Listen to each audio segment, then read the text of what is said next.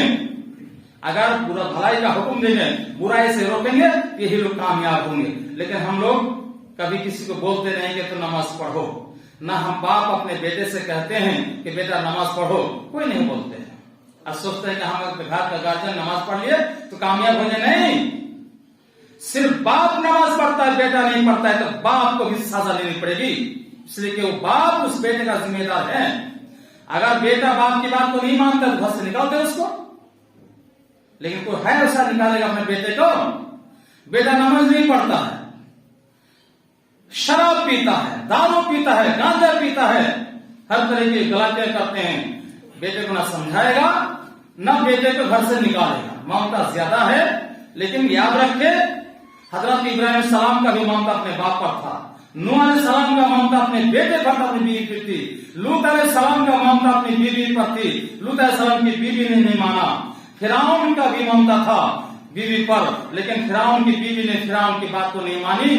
آسیہ سے کہا تم میری پوجا کرو، مجھے تو خدا مانو۔ آسیہ نے کہا تم میرا خدا نہیں ہو، تم میرا شوہر ہو، شوہر ہونے کے ناطے میں تمہاری خدمت کروں گا، ہر طرح کی خدمت کے لیے تیار ہوں، لیکن تیری عبادت کرنے کے لیے تیار نہیں ہو، میں تجھے خدا تسلیم نہیں کرتی ہوں، تم میرا خدا نہیں ہو۔ جس طرح میں ایک اللہ کا بندہ ہوں، بندی ہوں، ویسے تم بھی اللہ کا بندہ ہو، اللہ کی مخلوق ہو، جس طرح میں ایک اللہ کی مخلوق ہو، اس لیے میں تمہیں خدا تسلیم نہیں کروں گی، میں تجھے اپنا شوہر مانتی ہوں، اور شوہر ماننے کے ناطے میں تمہاری ہر طرح کی خدمت کے لیے تیار خدمت کروں گی، لیکن تجھے تیری بات نہیں کروں گی۔